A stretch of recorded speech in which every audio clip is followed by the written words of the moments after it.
नमस्कार दोस्तों, हम फिर से लेकर आ चुके हैं आप लोगों के लिए शाम की सभी ताजा और बड़ी खबरें।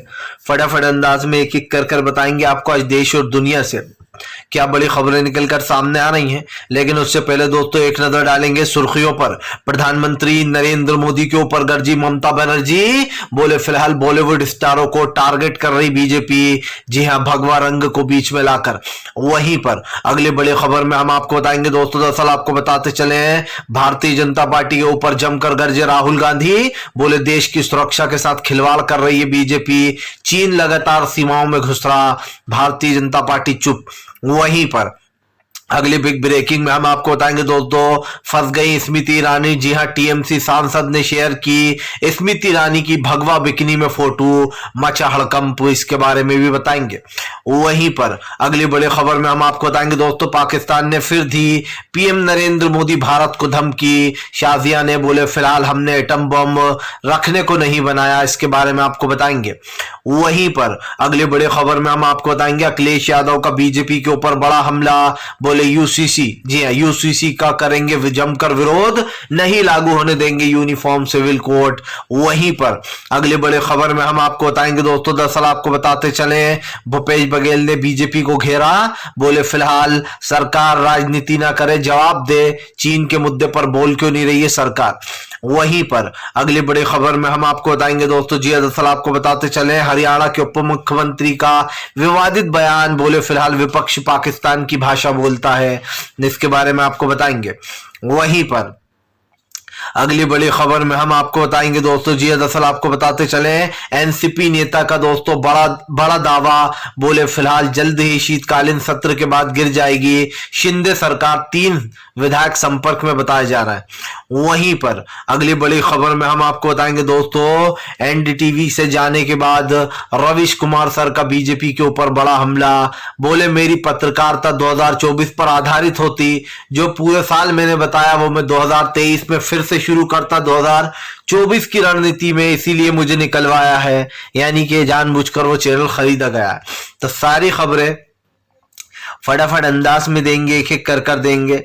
फिलहाल खैर चलिए बढ़ते हैं सबसे पहली और सबसे बड़ी खबर की ओर। दरअसल दोस्तों आपको बता दें, भारतीय जनता पार्टी के ऊपर गरजे असदुद्दीन ओवैसी, बोले फिलहाल बीजेपी देश में चाइना के साथ, चीन के साथ बिजनेस करती है और दुनिया को दिखाने को ये पे बैन करती है। ओवैसी ने कहा कि बीजेपी जानबूझकर देश के सुरक्षा के साथ खेल रही है, खिलवाड़ कर रही है। असदुद्दीन ओवैसी ने कहा कि प्रधानमंत्री तवांग वाले मुद्दे पर बोलना क्यों नहीं चाहते, वो किसी मुद्दे पर बात क्यों नहीं कर रहा है। ओवैसी ने कहा कि फिलहाल जब भी संसद में तवांग वाले मुद्दे पर बात करने उठो तो भारतीय जनता पार्टी के कहने पर ही ये सब कुछ होता है, हमें मुद्दों पर बोलने नहीं दिया जाता, स्पीकर बंद करा दिए जाते हैं। ओवैसी ने कहा कि फिलहाल लगातार चीन हमारी जगहों को हड़प रहा है, लेकिन बीजेपी इस बात को मुकर रही है, बार बार इस बात से मुकर रही है और वो इस बात को मानने को तैयार नहीं है। जबकि प्रधानमंत्री दोस्तों पूरे देश में क्लीन चिट देते फिर रहे हैं चीन को कि चीन तो कुछ कर ही नहीं रहा। आप समझिए, चीन लगातार सीमाओं में घुसने की कोशिश करता है। मोदी मीडिया रोज सुबह उठते से ही दोस्तों एक ही काम है, चैनलों पर वीडियो डालना और वीडियो डालते समय ये बताना, थंबनेल बनाना, ऐसे ऐसे थंबनेल बनाना, चीन को दी मोदी सरकार ने मात, चीन के हाथ से निकला अरुणाचल, अब क्या करेंगे जिनपिंग, मोदी से पंगा लेना जिनपिंग को पड़ा भारी, मोदी जी ने सिखाया सबक। लेकिन ये बातें दोस्तों सिर्फ मीडिया के माइंड में, क्योंकि असलियत में मोदी जी ने ऐसा कुछ नहीं करा है और मुझे लगता भी नहीं है कि चीन के साथ वो ऐसा कुछ कर सकते हैं, क्योंकि मोदी जी चीन का नाम लेने से तो डरते हैं। विपक्ष ने साफ इल्जाम लगाया, राहुल गांधी ने कहा है, ये ओवैसी तक ने ये कह दिया कि पीएम नरेंद्र मोदी चीन के मुद्दे पर कायर हैं एकदम। आप समझिए, जब पीएम के बारे में ओवैसी इतना बड़ा शब्द बोल गए, उसके बावजूद भी चीन के खिलाफ कोई एक्शन क्यों नहीं लेती है भारत सरकार, ये सबसे बड़ा सवाल सबके माइंड में उठता होगा। चलिए बढ़ते हैं एक और अगली बिग ब्रेकिंग की तरफ। बता दोस्तों अगली जो बड़ी खबर निकल कर आ रही है, टीएमसी सांसद ने दोस्तों भगवा पहने हुए स्मृति ईरानी की फोटो की वायरल, मचा हड़कंप। दरअसल दोस्तों जानबूझकर शाहरुख खान की पठान को मुद्दा बनाया जा रहा है।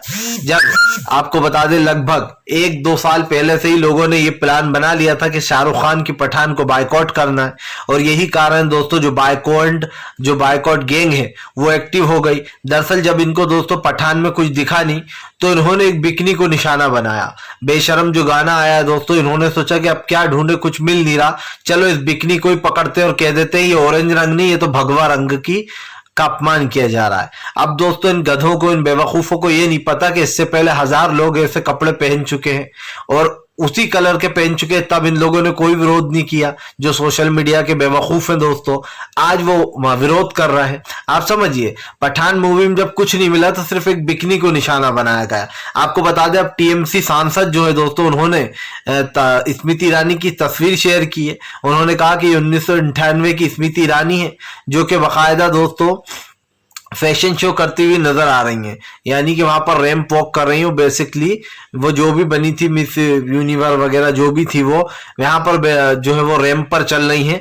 आप देख सकते हैं ऑरेंज कलर की बाकायदा वो गाउन या बिकनी पहनी हुई है। इस बिकनी में दोस्तों स्मृति ईरानी का वीडियो वायरल हो गया। टीएमसी सांसद ने इस वीडियो को जो शेयर किया। सिर्फ यही नहीं दोस्तों, इसके साथ साथ मनोज तिवारी, जो कि दोस्तों रिंकिया के पापा हैं, बीजेपी के अध्यक्ष, आप समझिए बीजेपी के नेता हैं, उनका जो है भगवा में वीडियो वायरल हो रहा है। रवि किशन दोस्तों, जिंदगी झंडवा फिर भी घमंडवा, जो कि आजकल बीजेपी में कहेंगे दोस्तों, उनका बाकायदा सोशल मीडिया पर बिकनी वाला डांस वायरल हो रहा है, वो भी भगवा रंग में। तो फिर दोस्तों पक्षपात क्यों? अगर आपको लगता है कि ऑरेंज रंग को आप बिकनी का भगवा का नाम दे दोगे, भाई ऑरेंज रंग है। आप ये थोड़ी ना कह सकते हो कि कोई ऑरेंज रंग ना पहनो, ये तो जो यहाँ पर अपमान हो गया, ये तो बिकनी पहन ली, भगवा रंग का अपमान है। मतलब ऐसे मुद्दे दोस्तों। और मजे की बात पता है क्या है दोस्तों, कि सोशल मीडिया के नल्ले तो ये कर ही रहे हैं, जो सोशल मीडिया पर नल्ले हैं दोस्तों, वो नल्ले तो ये कर ही रहे हैं, लेकिन उनके साथ साथ बीजेपी के नेता भी दोस्तों तर गए। जैसे कि मध्य प्रदेश की दोस्तों आपने देखा होगा साध्वी प्रज्ञा है, वो भी बाकायदा उन के साथ अगर कहने लगी इस फिल्म को बायकॉट करो अगर जरा सा भी हिंदू रक्त बचा है तो। मतलब कि दोस्तों जहां पर हिंदू मुसलमान का मुद्दा मिल जाए, बिना किसी वजह, बिना किसी लॉजिक के, बस वहां पर कूद पड़ो, भले ही वो बात सच हो या गलत, चाहे उसमें कोई लॉजिक हो या ना हो। बीजेपी के नेताओं के लिए मेन मुद्दा होता है हिंदू मुसलमान, और इसीलिए दोस्तों पठान को बायकॉट करने की बात कर रहा है। चलिए बढ़ते हैं एक और अगली बिग ब्रेकिंग की तरफ। बता दोस्तों अगली जो बड़ी खबर निकल कर आ रही है, आपको बता दे दोस्तों, भारतीय जनता पार्टी के ऊपर गरजे राहुल गांधी, बोले फिलहाल तवांग झड़प पर प्रधानमंत्री नहीं देंगे जवाब, मैं लिख कर दे देता हूं। जी हां, दरअसल दोस्तों राहुल गांधी ने फिर से एक बार पीएम पर निशाना साध दिया। राहुल गांधी का कहना है कि प्रधानमंत्री नरेंद्र मोदी देश की सुरक्षा के साथ खिलवाड़ करते हैं, वो चाइना को जवाब देने के बजाय लोगों से इसकी सच्चाई छुपाते हैं। आपको बता दें राहुल गांधी ने कहा कि देश में लगातार हमारे सेनाओं के साथ जो व्यवहार किया जा रहा है, जो सेना के लोगों पर दोस्तों अत्याचार किया जा रहा है, उसको लेकर राहुल जमकर गरजे। राहुल गांधी ने कहा कि प्रधानमंत्री नरेंद्र मोदी इस मुद्दे पर बात नहीं करेंगे और ना ही वो इस पर जवाब देंगे। जाहिर सी बात है दोस्तों, राहुल गांधी ने साफ कहा कि फिलहाल ये मुद्दा हमारे देश की सुरक्षा का मुद्दा है, लेकिन इस पर कोई चर्चा नहीं होती है। राहुल गांधी ने कहा कि आज मीडिया भी अपना काम सही से नहीं करता है, मीडिया हमसे सवाल ही नहीं पूछता है चाइना के बारे में।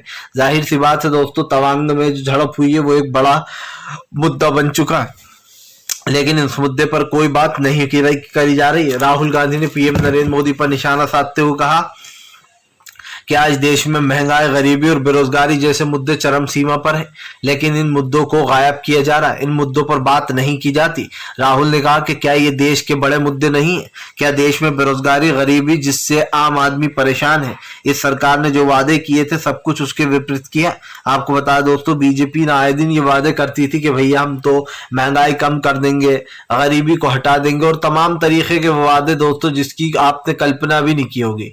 इसीलिए कहीं ना कहीं पीएम नरेंद्र मोदी के ऊपर गरजते हुए नजर आए राहुल गांधी, और उन्होंने साफ कहा कि फिलहाल भारतीय जनता पार्टी पूरी तरीके से बौखला चुकी है, उसके पास बोलने को कुछ नहीं है चाइना वाले तवांग मुद्दे पर। इसीलिए राहुल ने कहा कि प्रधानमंत्री न गरीबी न बेरोजगारी किसी भी मुद्दे पर नहीं बात करते। और ये दोस्तों आप समझिए कोई छोटी मोटी बात नहीं है कि चीन लगातार सीमाओं में घुसने की हरकत करे और आप और हम ये कहते रहे कि भैया ऐसा तो कुछ नहीं है। प्रधानमंत्री को दोस्तों क्या जरा सा भी फील नहीं होता है कि लगातार जो ये कोशिशें की जा रही हैं इसको मुंह तोड़ जवाब दिया जाए?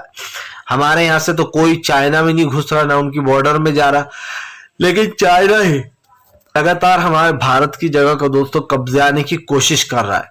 और ये लगातार कर रहा है वो। चलिए बढ़ते हैं एक और अगली बिग ब्रेकिंग की तरफ। बता दोस्तों अगली जो बड़ी खबर निकल कर आ रही है, आपको बता दें अखिलेश यादव का बड़ा ऐलान, बोले करेंगे यूसीसी का उत्तर प्रदेश में भयंकर विरोध, नहीं करेंगे इसका जरा सा भी समर्थन।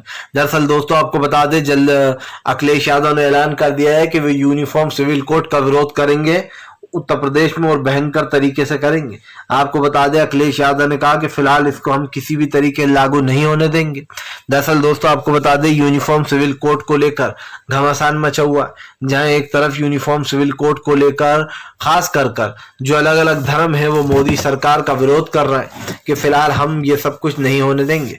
आपको बताते चले दोस्तों सरकार नए नए कानून लाती है, बिना किसी से पूछे बिना किसी की राय लिए कानून लेकर आ जाती है, और वो भी दोस्तों जो किसी धर्मों से जुड़े हो। आप समझिए यूसीसी बिल का मतलब आप समझ भी रहे हैं दोस्तों, किसी धर्म में अगर कुछ और कल्चर है, चाहे वो हिंदू हो, मुसलमान हो, सिख हो, ईसाई हो, सबके अपने अपने कल्चर होते हैं, अलग अलग तरीके तौर तरीके होते हैं, लेकिन इस कानून के तहत दोस्तों आपको उन्हीं तौर तरीकों से चलना होगा जिससे संविधान चलता है। बेसिकली इन्होंने एक कानून अगर बनाया तो आपको उसी के हिसाब से चलना होगा। फिर आपका समाज भले ही उस कानून की इजाजत देता है लेकिन सरकार उस कानून की इजाजत नहीं देगी। मान लीजिए किसी में लड़की को ज्यादा प्रॉपर्टी लड़की को कम प्रॉपर्टी मिलती है, लड़के को ज्यादा, तो वो ऐसा नहीं होगा, वहां पर जो है वही कानून चलेगा जो सब पर चलता है।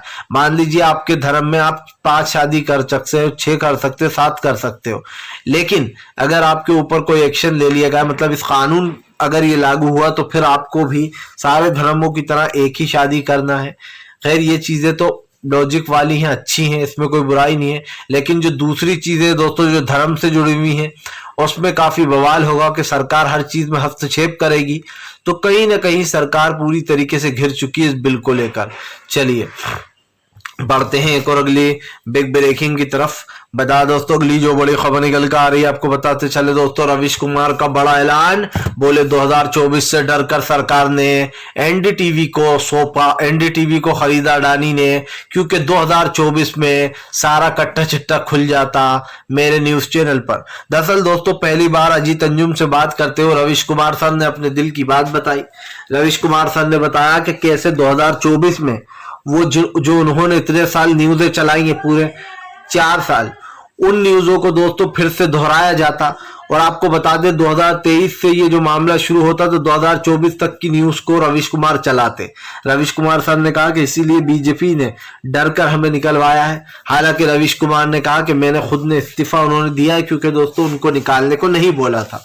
लेकिन रविश कुमार सर ने कहा कि भले ही बीजेपी वाले ये कहें या फिर एनडीटीवी का अडानी ये कहे कि हमने तो रविश कुमार को जाने को नहीं कहा, लेकिन रविश कुमार ने कहा कि मतलब क्या है वहां रुकने का। वो इंसान जो दोस्तों आप समझिए चुनावी नतीजे बदलने के लिए करोड़ों रुपए पैसे फूंक देता है मोदी सरकार के प्रचार पर, अडानी और अंबानी दोस्तों, तो वो लोग आगे चलकर क्या सच्ची पत्रकारिता को जगह देंगे? इसीलिए रविश कुमार सर ने पहले से ही एनडीटीवी छोड़ दिया। आपको बता दें रविश कुमार सर ने कहा कि फिलहाल 2024 में बीजेपी को डर लग रहा था कि मेरे प्राइम टाइम से उनकी सत्ता ना चली जाए, और जो मैंने इतने साल लेखा जोखा बताया अब उसको रिपीट करने का समय आ गया था। आपको बता दें रविश कुमार पूरा प्लान बनाकर बैठे थे 2024 के लिए, लेकिन दोस्तों ऐसे में उन्होंने अडानी के एनडीटीवी खरीदने के बाद उन्होंने कहीं ना कहीं खुद ही को छोड़ दिया और जॉब को लात मारकर एक तरीके से कह सकते हैं कि फिलहाल बायकॉट कर दिया। रविश कुमार सर दोस्तों एक सच्चे पत्रकार हैं। सबसे बड़ी बात यह कि उनके प्राइम टाइम ने धमाका मचा रखा था। सारी मीडिया तो दोस्तों पहले ही मोदी सरकार की गुलाम बन चुकी है, बस एक एनडीटीवी था जो कि निष्पक्षता से चल रहा था, लेकिन अब उस पर भी अडानी ग्रुप का कब्जा हो गया है। बस यही बात रविश कुमार सर के दिल को छू गई, चुप गई, और उन्होंने इसको छोड़ दिया, चैनल को ही छोड़ दिया। लेकिन काम अभी भी होगा दोस्तों, भले ही 2024 में रविश कुमार सर ना हो, लेकिन सच्चाई सब जानते हैं, दुनिया जानती है कि देश में क्या चल रहा है और क्या हो रहा है। चलिए बढ़ते हैं एक और अगली बिग ब्रेकिंग की तरफ। बता दोस्तों के लिए जो बड़ी खबर निकल कर आ रही है आपको बताते चले दोस्तों, हरियाणा के मुख्यमंत्री का विवादित बयान, बोले फिलहाल विपक्ष बोलता है पाकिस्तान की भाषा। आपको बता दोस्तों हरियाणा के उप मुख्यमंत्री अनिल विज ने दोस्तों विवादित बयान दे दिया, बोले फिलहाल विपक्ष जो वो पाकिस्तान की भाषा बोलता है। आप समझिए दोस्तों, अगर आपने सरकार से सच्चाई वाला सवाल पूछ लिया, अगर आपने कह दिया कि तवांग में क्या हुआ था, सरकार जवाब क्यों नहीं दे रही है, तो दोस्तों इनके हिसाब से आप लोग मतलब कि विपक्ष दोस्तों वो पाकिस्तानी हो जाता है, इनके हिसाब से वो पाकिस्तान की भाषा बोलने लगता है। तो ऐसे तो प्रधानमंत्री नरेंद्र मोदी 2011, 2012, 2013 तक मनमोहन सिंह साहब से अजीब अजीब सवाल करते रहे, फिर तो वो सबसे बड़े पाकिस्तानी होना चाहिए दोस्तों। और बीजेपी के वो तमाम नेता जो लगातार जो यहाँ पर मनमोहन सिंह साहब और सरकार को घेरा करते थे, लेकिन आज जब दोस्तों विपक्ष ये कर रहा है, कांग्रेस ये कर रही है, सवाल पूछ रही है, तो बीजेपी को लगता है कि भैया ये तो बहुत गलत हो रहा है। सबसे बड़ी बात ये है कि अगर आप में सच्चाई सुनने की हिम्मत नहीं है तो आपको सत्ता में आना ही नहीं चाहिए। और बीजेपी दोस्तों सत्ता से बाहर तो जाएगी, क्योंकि उसमें बिल्कुल भी आप समझिए इंसानियत नाम की चीज नहीं है। अपने जाहिर सी बात है दोस्तों के साफ दिखाई दे रहा है कि सरकार क्या कर रही है, क्योंकि सरकार की जो नीयत है ना वो साफ दिखाई देती है कि अगर कोई सच बोल रहा है, अगर इस सरकार के खिलाफ दोस्तों कोई सच्चाई बोल रहा है, तो कम से कम उस सरकार का विरोध करती है ये। और बीजेपी को ये बिल्कुल अच्छा नहीं लगता कि इनकी पोल कोई खोले। आपने देखा होगा कई बार कई पत्रकार जो सच्ची पत्रकारिता करते हैं, बीजेपी उनके ऊपर निशाने साधती है। तो ये कहना गलत तो नहीं होगा दोस्तों कि भारतीय जनता पार्टी के लिए सच्चाई मायने नहीं रखती, बल्कि गद्दी मायने रखती है। भाई सबके बेटे अपनी अपनी अच्छी जगह पर लगे हुए हैं। गृह मंत्री अमित शाह ने अपने बेटे को फिट कर रखा है, रक्षा मंत्री राजनाथ ने, पीएम नरेंद्र मोदी अपना कैरियर सुरक्षित कर रहा है, आने वाला समय सब लोग लगे पड़े हैं, पैसे कमा रहे हैं। लेकिन सरकार कैसे चल रही है दुनिया देख रही है कि आम जनता कल भी परेशान थी, आज भी परेशान है, और लगे आने वाले समय में भी परेशान होगी। जो लोग 410 रुपए की गैस की टंकी पर बखेड़ा खड़ा कर दिया करते थे, उन लोगों को आज शर्म आती होगी अपने ऊपर, जिन लोगों ने कांग्रेस का विरोध किया था। इसलिए शर्म आती होगी कि 400 रुपए की टंकी को आज इस सरकार ने कहां पहुंचा दिया, ये सब पूरी दुनिया देख रही है। चलिए बढ़ते हैं एक और अगली बिग ब्रेकिंग की तरफ। बता दोस्तों अगली जो बड़ी खबर निकल कर आ रही है आपको बताते चले दोस्तों, बीजेपी को लगा बड़ा झटका। जी है, दरअसल आपको बता दे पठान को बदनाम कर कर बीजेपी खुद ही फिर गिर गई मुंह के बल। लोगों ने कहा अब रवि किशन, मनोज तिवारी, स्मृति ईरानी ने निकालो पार्टी से बाहर, इनका भी करो विरोध। दरअसल दोस्तों जब खुद के ही आप समझिए बर्तन में छेद हो तो दूसरे को दोष नहीं दिया करते कि हमारे बर्तन में पानी नहीं भराया।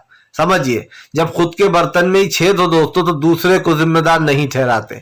अर्थात दोस्तों जब खुद के ही सांसद लोग आप समझिए भगवा कलर की बिकनी पहनकर इधर उधर डोल रहे हैं, अश्लील गाने कर रहे हैं फिल्मों में दोस्तों, भोजपुरिया फिल्मों में, और दोस्तों उसके बावजूद भी बीजेपी किसको टारगेट कर रही है, सिर्फ शाहरुख खान के गाने को, जिसमें शाहरुख खान भी नहीं दीपिका पादुकोण ने एक बिकनी पहनी है और बस उस बिकनी को भगवा का रूप दे दिया गया। इनके हिसाब से दोस्तों ऑरेंज रंग इससे पहले कभी था ही नहीं। और दोस्तों आप कभी भी देखना भगवा रंग जो होता है उसका कलर ऑरेंज कलर से बिल्कुल अलग होता है। ये ऑरेंज कलर की बिकनी पहनी है दीपिका ने, लेकिन उसको सेम भगवा बताया जा रहा है। हालांकि अगर सेम कलर की भी पहनी होती दोस्तों तो उसका क्या मतलब है, हजारों लोग पहनते हैं एक कलर के कपड़े, तो क्या आप उसको भगवा रंग से कंपेयर करोगे? भाई धर्म अपनी जगह होता है, कलर अपनी जगह होते हैं। ऐसे तो लोग दोस्तों हरा कलर पहनकर आप समझिए हरी बिकनी पहनकर भी डांस करते, कल को मुस्लिम समुदाय आ जाएगा और कहेगा कह रहे ये कलर तो हमारा है, इन्होंने तो बहुत अश्लील डांस किया है। तो ऐसी तमाम चीजें दोस्तों जो सोशल मीडिया पर बिना किसी मुद्दे के चलती हैं, बस एक मुद्दा इनको चाहिए रहता है, किसी एक फिल्म को 2 साल पहले से टारगेट करने का प्लान बना लो और जैसे ही उसमें कुछ ना मिले तो कुछ एक ऐसी चीज ढूंढ डालो जिस पर हम बखेड़ा खड़ा कर दें। हैरत की बात ये नहीं है कि सोशल मीडिया पर जो नल्ले होते हैं दोस्तों, इनका नाम नल्ले रखा है हमने। ये नल्ले इसलिए दोस्तों क्योंकि इनके पास कुछ काम नहीं है।